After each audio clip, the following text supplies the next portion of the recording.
ng panabong ni Lando at kung minsan ay hindi na namin natatapos ang sinimula naming wagul-wagul. Hanggang sa matutunan ko na din ang makipaglaro kay Maria Clara sa mga ganoong pagkakataon matapos lang ang aming nasimulan. Pero syempre iba pa rin ang tunay na buhay. At noong mga panahong wala pa si Noy sa amin, tinanggap ko na ang katotohanan ng ubo at utot na lamang ang naputok kay Lando.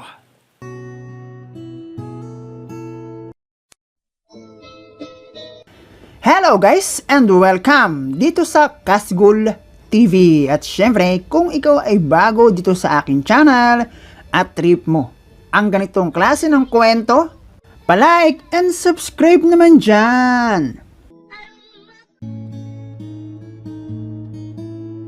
Itago mo na lang ako sa pangalang Apple.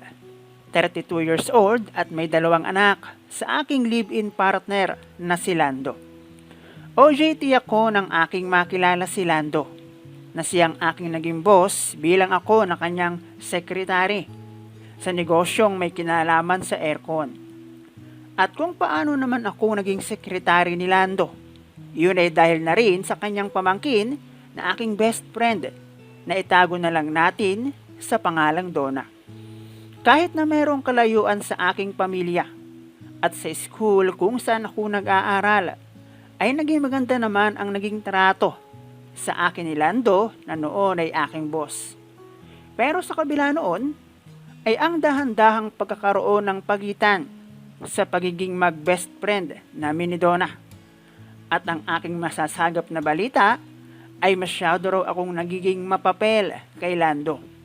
Bagay na para sa akin ay normal lamang na masasabi ng taong inggit. Para sa isang taong ang ginagawa naman ang magtrabaho ng maayos para tumbasan ang sa akin ay ipinasasahod ni Lando. Sa pagdaan ng araw at buwan ay tuluyan ng nasira ang pagiging mag-best friend namin ni Donna, na maging hanggang sa school namin ay hindi maganda ang balita na aking nasasagap at halos karamihan ay paninira sa aking pagiging babae, bunga ng pagiging mahirap ng aming pamilya. Aminado akong mahirap ang aming pamilya, na dahilan ng kung minsan ay aking pagiging praktikal na babae. Sabihin na lang nating mahirap nga ako, pero pagdating naman sa itsura, pinagpala ako. Natingin ko ay isa sa dahilan kung bakit kumalat ang chismis na di umano ginagamit ko raw ang aking itsura para makahingi ng pabor kay Lando. At kung bakit pinaalis ni Lando si Donna at ako ang naiwan bilang sekretary ni Lando. Hiwalay si Lando sa asawa at may 2 anak ng aking makilala. At nagsimula ang aking pagiging sekretary noong maging busy siya at mga ilangan ng sekretary dahil nagpagawa rin siya ng bahay. At doon sa ginagawang bahay na iyon, nagsimula ang lahat. Hindi yung tipo ni Lando ang hinahanap kong lalaki. Bukod sa may asawa at anak, maitim at di hamak na mas matanda kaysa sa akin. Tatay na nga kung iisipin ang layo ng kanyang edad sa akin. Pero ang pag-aasikaso na ipinakita niya sa akin bilang kanyang OJT na sekretary, sobra-sobrang allowance, patid kapag ako ay uuwi sa amin, ay naging dahilan upang maging magaan ang aking loob kay Lando. At tuluyang mahulog ang aking damdamin sa palagian naming magkasama. Na siya namang aking pakiramdam ay marami ang nagalit sa akin, lalo na sa partido ni Lando.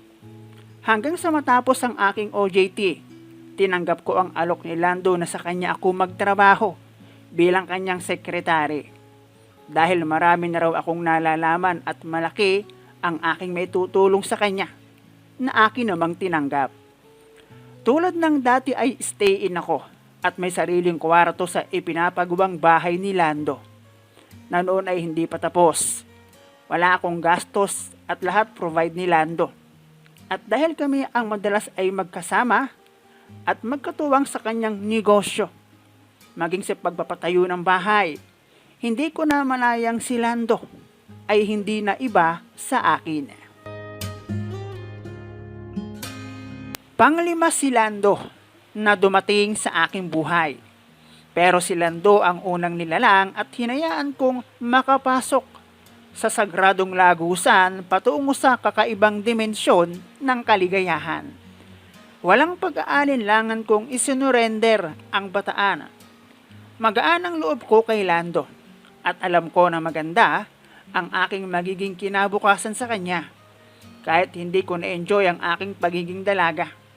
Kahit sa kabila noon, ay alam kong marami ang magagalit sa akin.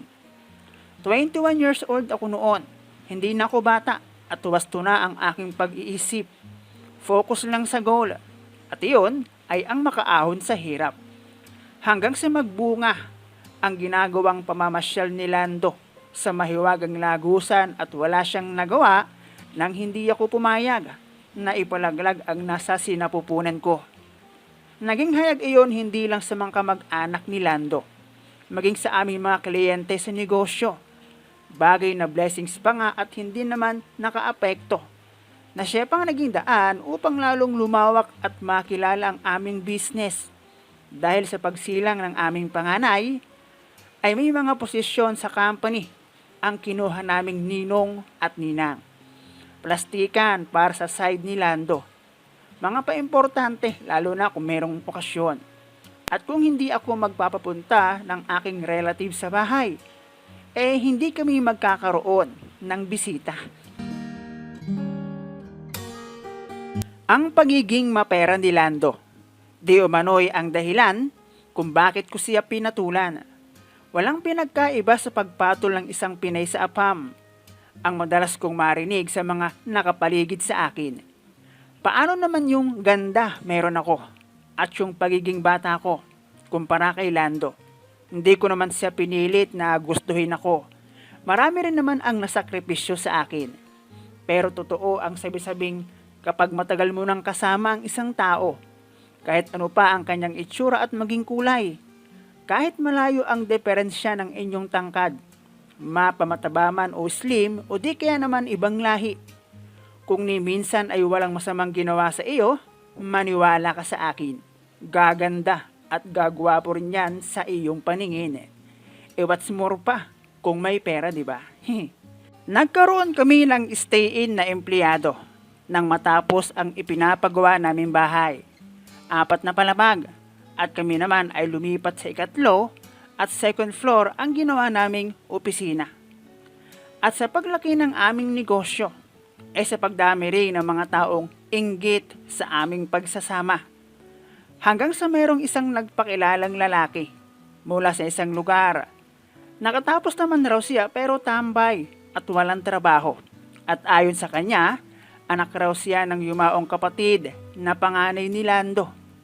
Pamangkin siya ni Lando which is totoo naman at siya nga si Noy. Sa amin siya nanirahan at nagtrabaho bilang technician. At dahil bago siya sa amin at walang kilala, ni kanyang mga pinsan sa side ni Lando, ni ilan nga sa kanyang mga tiyo at tiya, hindi niya kilala. Kinuha ko ang kanyang loob para magkaroon ako ng kakampi, na hindi naman naging mahirap dahil sa amin siya nakatira. Mabait naman si Lando at maunawain na live-in partner. Bagay na isa pa sa aking nagustuhan sa kanya. At itinuring talaga niya akong kapareha at hindi ko ramdam na live-in partner lamang kami. Yun nga lang dahil kasal siya sa una, ay hindi kami pwedeng makasal kahit ilan pa ang maging anak namin at kahit bali-baligtari ng katotohanan, ay isa pa rin akong ibinahay na kirida. Pero hindi ko inakalang ang pagpasok ni Noy sa buhay namin ni Lando ay magbibigay ng dahilan sa akin upang magising ang espiritu ng itim na mahika mula sa aking natutulog na kabataan bilang live-in partner ng lalaki na noon ay 55 years old na si Lando. Para sa kaalaman mo at ng iyong mga tagapakinig, alcoholic na tao si Lando at mataas din ang kanyang blood pressure at may pagkakataong bilantod siya pagising ng umaga dahil sa uric acid. Maganda lang sa kanya kahit mapasobra ng inom ay hindi niya alam ang salitang maoy at natutulog ng kusa kapag alam niyang hindi na niya kaya. At dahil may edad na ng aking makilala si Lando, hindi ko naman sinasabing tsamba ang pagkakaroon namin ng baby sa mga panahong may gana pa si Lando. Pero sa bawat pagdaan ng panahon, ay kapansin-pansin ang dahan-dahang panghihina ng panabong ni Lando. At kung minsan ay hindi na namin natatapos ang nasimula naming wagul-wagul. Hanggang sa matutunan ko na din ang makipaglaro kay Maria Clara sa mga ganoong pagkakataon matapos lang ang aming nasimulan. Pero syempre, iba pa rin ang tunay na buhay. At noong mga panahong wala pa si Noy sa amin, tinanggap ko na ang katotohanang ubo at utot na lamang ang naputok kay Lando. Nang dumating sa amin si Noy at ituring naming isa sa mapagkakatiwalaan sa loob ng aming pamamahay at negosyo, hindi nagtagal ay naging madalas na rin ang kanyang pagpondo sa bahay. Ayon na rin sa kagustuhan ni Lando bilang katiwala at madalas ay aking kasama sa office kung saan ko ginagawa ang paperworks ng aming negosyo. Pero hindi ko inasahan na sa paghahangad ko ng kasangga mula sa katauhan ni Noy, ay mahuhuli niya ang aking kiliti at magigising niya ang itim na espiritong nananalaytay sa aking pagkatao.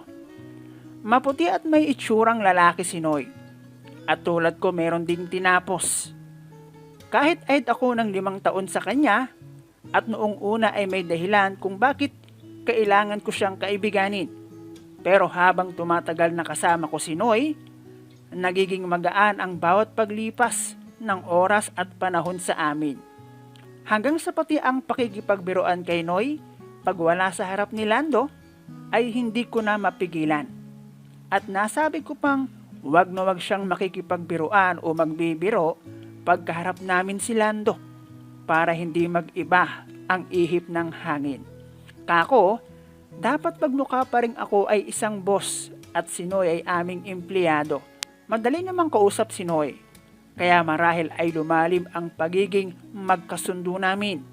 At dahil malaki ang tiwala ni Lando, marami siyang hindi nakikita pag kami ni Noy ang magkasama. Lalo na noong si Noy na rin ang nagmamaneho pag kailangan ko ang maggrocery. Tuluyang nahaluan ng kabulastugan ang aming pag-uusap. Noong kahit magkaharap kami ay napag-uusapan namin kung sa edad ba ni Lando na kanyang tiyo ay kaya pang magbigay ng wastong ayuda kapag aking kailangan. Hanggang sa tila ba iisa na ang tumatakbo sa aming isipan. Umpisahan at tapusin namin iyon habang amin ang pagkakataon at walang ibang nakakakita. Nakaramdam ako ng ganap na pagkadalaga nang dumating si Noy sa amin. Bagay na hindi ko naramdaman sa aking live-in partner na si Lando. At kahit sa office kung saan dapat ay ginagawa ang paperworks ng aming negosyo, ay nagagawa namin ng paraan gamit ang aming pagkakaisa, teamwork, ika nga. Depende sa oras at panahon. At sa mga pagkakataong may kasiyahan at bumaha ng alak sa aming pamamahay. Lasing ang pusa, kaya malaya ang mga daga. Iba talaga kapag kabataan, parang klase ng motor na high cc na diturbo pa ang makina. Malakas sa arangkada, pang matagalan pa. Hindi basta-basta kakalas kahit sa mahabang biyahe. Pero merong kasabihan na matalino man ang matching na paglalamangan din. Buti na lang hindi kami matching. Matapos ang ilang buwan na pagtamasa sa kukulangan ni Lando na aking natagpuan kay Noy, dahan-dahang nag-iiba ang ihip ng hangin nang makahalata si Lando sa aking mga ikinikilos.